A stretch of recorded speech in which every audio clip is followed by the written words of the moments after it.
ಮಕ್ಕಳನ್ನ ಮನೆಯಿಂದ ಕಳಿಸೋ ಮುನ್ನ ಸ್ವಲ್ಪ ಹುಷಾರಾಗಿರಿ. ಬೆಂಗಳೂರಿನಲ್ಲಿ ಹೆಚ್ಚಾಗ್ತಿದೆ ಬೀದಿ ನಾಯಿಗಳ ಕಾಟ. ಮಕ್ಕಳನ್ನ ಚಿಕ್ಕ ಮಕ್ಕಳು ಮನೆಯಿಂದ ಹೊರಗೆ ಹೋಗೋ ಮುಂಚೆ, ಅವರನ್ನ ಕಳಿಸೋ ಮುಂಚೆ ಸ್ವಲ್ಪ ಎಚ್ಚರಿಕೆಯನ್ನು ವಹಿಸಿ. ಬೆಂಗಳೂರಿನಲ್ಲಿ ಸದ್ಯಕ್ಕೆ ಬೀದಿ ನಾಯಿಗಳ ಕಾಟ ಬಹಳನೇ ಹೆಚ್ಚಾಗ್ತಿದೆ. ಜಿಬಿಎ ಅಧಿಕಾರಿಗಳ ವಿರುದ್ಧ ಜನ ಕೆಂಡಾಮಂಡಲರಾಗಿದ್ದಾರೆ. ನಾಯಿಗಳ ಕಾಟದಿಂದ ಬೇಸತ್ತು ಸಾರ್ವಜನಿಕರು ಕಿಡಿಕಾರ್ತಿದ್ದಾರೆ. ಮಕ್ಕಳು, ವಯಸ್ಕರ ಮೇಲೆ ಬೀದಿ ನಾಯಿಗಳು ದಾಳಿ ಮಾಡ್ತಿವೆ. ನಾಯಿಗಳ ಹಾವಳಿಗೆ ಬ್ರೇಕ್ ಹಾಕುವಂತೆ ಒತ್ತಾಯಿಸಲಾಗ್ತಿದೆ. ಶ್ವಾನಗಳಿಗೆ ಬಿರಿಯಾನಿ ಹಾಕೋ ಪ್ಲಾನ್ ಮಾಡ್ತಾರೆ. ಆದ್ರೆ ಇದರಿಂದ ಜಿಬಿಎ ಅಧಿಕಾರಿಗಳು ನಾಯಿನ ಕಂಟ್ರೋಲ್ ಮಾಡಕ್ಕಾಗಲ್ವಾ? ಮಕ್ಕಳನ್ನ ರಸ್ತೆಗೆ ಬಿಡೋದೇ ಕಷ್ಟವಾಗ್ತಿದೆ. ಬೀದಿ ನಾಯಿಗಳ ನಿಯಂತ್ರಣ ಮಾಡುವಂತೆ ಆಗ್ರಹಿಸುತ್ತಿದ್ದಾರೆ ಸಾರ್ವಜನಿಕರು. ಬೀದಿ ನಾಯಿಗಳನ್ನ ನಿಯಂತ್ರಣ ಮಾಡಬೇಕು, ಯಾಕಂದ್ರೆ ಮಕ್ಕಳು ಮನೆಯಿಂದ ಹೊರಗೆ ಹೋಗ್ಲಾರ್ದಂತಹ ಪರಿಸ್ಥಿತಿ ಉಂಟಾಗಿದೆ. ಪೋಷಕರು ಕೂಡ ಸ್ವಲ್ಪ ಎಚ್ಚರಿಕೆಯನ್ನ ವಹಿಸಲೇಬೇಕಾಗತ್ತೆ. ಜೊತೆಗೆ ಜಿಬಿಎ ಅಧಿಕಾರಿಗಳ ವಿರುದ್ಧ ಈಗ ಜನ ಕೆಂಡಾಮಂಡಲರಾಗಿದ್ದಾರೆ.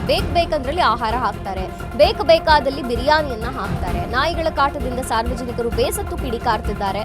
ಮಕ್ಕಳು, ವಯಸ್ಕರ ಮೇಲೆ ಬೀದಿ ನಾಯಿಗಳು ದಾಳಿ ಮಾಡ್ತವೆ. ಚಿಕ್ಕ ಮಕ್ಕಳಂತೂ ಬೀದಿ ನಾಯಿಗಳ ಹಾವಳಿಯಿಂದ ಹೊರಗೆ ಹೋಗ್ಲಾರ್ದಂತಹ ಪರಿಸ್ಥಿತಿ ಉಂಟಾಗಿದೆ.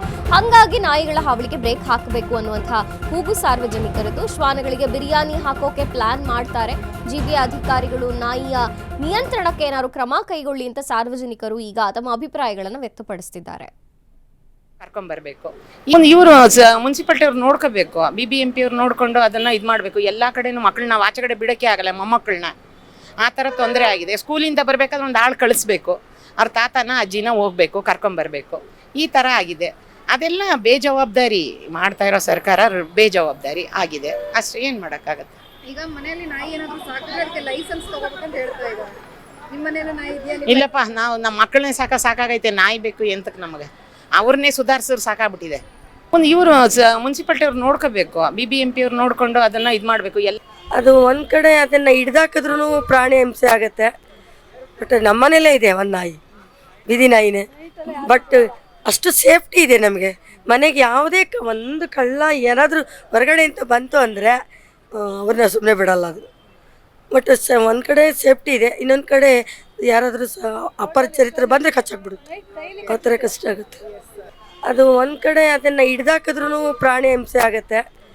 ಬಟ್ ನಮ್ಮನೇಲೇ ಇದೆ ಒಂದು ನಾಯಿ, ಬೀದಿ ನಾಯಿನೇ. ಬಟ್ ಅಷ್ಟು ಸೇಫ್ಟಿ ಇದೆ ನಮಗೆ. ಮನೆಗೆ ಯಾವುದೇ ಒಂದು ಕಳ್ಳ ಏನಾದರೂ ಹೊರಗಡೆಯಿಂದ ಬಂತು ಅಂದರೆ ಅವ್ರನ್ನ ಸುಮ್ಮನೆ ಬಿಡಲ್ಲ ಅದು. ಇದಕ್ಕೆಲ್ಲ BBMP ಏನಾರ ಕಡಿವಾಣ ಹಾಕ್ಬೇಕು ಮೇಡಮ್, ಇಲ್ಲಾಂದರೆ ತುಂಬ ಕಷ್ಟ ಆಗುತ್ತೆ. ಗಾಡೀಲಿ ಹೋಗ್ತಾ ಇರೋ ಓಡ್ಬಂದು ಬಟ್ಟೆನೇ ಹಿಡ್ಕೊಬಿಡುತ್ತೆ, ಎಲ್ಲ ಮಾಡುತ್ತೆ. ಸಖತ್ ಕಷ್ಟ ಐತೆ ಮಾತ್ರ. BBMP ಏನು ಕ್ರಮ ತಗೋತಾ ಇಲ್ಲ, ಅದು ತುಂಬ ಕಷ್ಟ ಐತೆ. ಅವ್ರು ಕ್ರಮ ತಗೋಬೇಕು. ಇದಕ್ಕೆಲ್ಲ BBMP ಏನಾರ ಕಡಿವಾಣ ಹಾಕ್ಬೇಕು ಮೇಡಮ್, ಇಲ್ಲಾಂದರೆ ತುಂಬ ಕಷ್ಟ ಆಗುತ್ತೆ. ಗಾಡೀಲಿ ಹೋಗ್ತಾ ಇರೋ ಓಡ್ಬಂದು ಬಟ್ಟೆನೇ ಹಿಡ್ಕೊಬಿಡುತ್ತೆ, ಎಲ್ಲ ಮಾಡುತ್ತೆ. ಸಖತ್ ಕಷ್ಟ ಐತೆ ಮಾತ್ರ. BBMP ಏನು ಕ್ರಮ ತಗೋತಾ ಇಲ್ಲ, ಅದು ಬೀದಿ ನಾಯಿಗಳಂತೂ ತುಂಬಾನೇ ಇದು ಮಾಡ್ತಾ ಇದ್ದಾರೆ. ಸ್ವಲ್ಪ ಇದು ನೋಡ್ಕೊಂಡು ಓಡಾಡಬೇಕು. ಮಕ್ಕಳುಗಳೇ ತುಂಬಾ ಜಾಸ್ತಿ ಆಗ್ತಾ ಇದೆ. ಅದಕ್ಕೆ ಇದು ಯಾರು ಕ್ರಮ ತಗೋಬೇಕಂತ ಹೇಳ್ತೀರಾ? ಅಥವಾ ಈಗ ಬೀದಿ ನಾಯಿಗಳಿಗೆ ಸಿಕ್ಕಲ್ಲಿ ಊಟ ಹಾಕ್ಬೇಕು ಅಂತ ಹೇಳ್ತಿದ್ದಾರೆ. ಊಟ ಹಾಕ್ಬೋದು. ತುಂಬಾ ಈಗ 10-20 ಓಡಾಡ್ತಾ ಇರುತ್ತೆ ತುಂಬಾನೇ.